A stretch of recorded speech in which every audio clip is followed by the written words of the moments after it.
નાગરિકોની સુખાકારી માટે ચિંતિત ભારત સરકાર દ્વારા છેલ્લા 3 વર્ષથી મિલેટ મહોત્સવની શરૂઆત કરવામાં આવી છે। ત્યારે નડિયાદના ઇફકોવાડા હોલ ખાતે કૃષિ ખેડૂત કલ્યાણ અને સહકાર વિભાગ દ્વારા મિલેટ મહોત્સવ અને પ્રાકૃતિક ફાર્મર માર્કેટ 2026નું ભવ્ય આયોજન કરાયું હતું।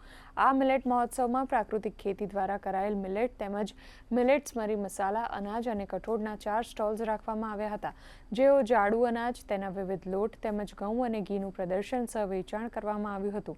આ પ્રસંગે ખેડા સાંસદ દેવસિંહ ચૌહાણ, મહેસૂલ મંત્રી સંજયસિંહ મહેડા, નડિયાદના ધારાસભ્ય પંકજભાઈ દેસાઈ અને મહેમદાવાદના ધારાસભ્ય અર્જુનસિંહ ચૌહાણ ઉપસ્થિત રહ્યા હતા। અધિકારીઓની હાજરીમાં જિલ્લામાં બનતી પ્રાકૃતિક પ્રોડક્ટ્સનું આજે અહીંયા પ્રદર્શન પણ થઈ રહ્યું છે અને એક કૃષિ પેદાશોનું પ્રદર્શન સાથે વધુમાં વધુ એના માર્કેટ ભાવ બને એ માટે એક જાગૃતિ ફેલાય હેતુથી આખા જિલ્લામાંથી સૌને બોલાવી અને પ્રાકૃતિક ઉત્પાદનો ખરીદવા માટે આગ્રહ કરવામાં આવે છે।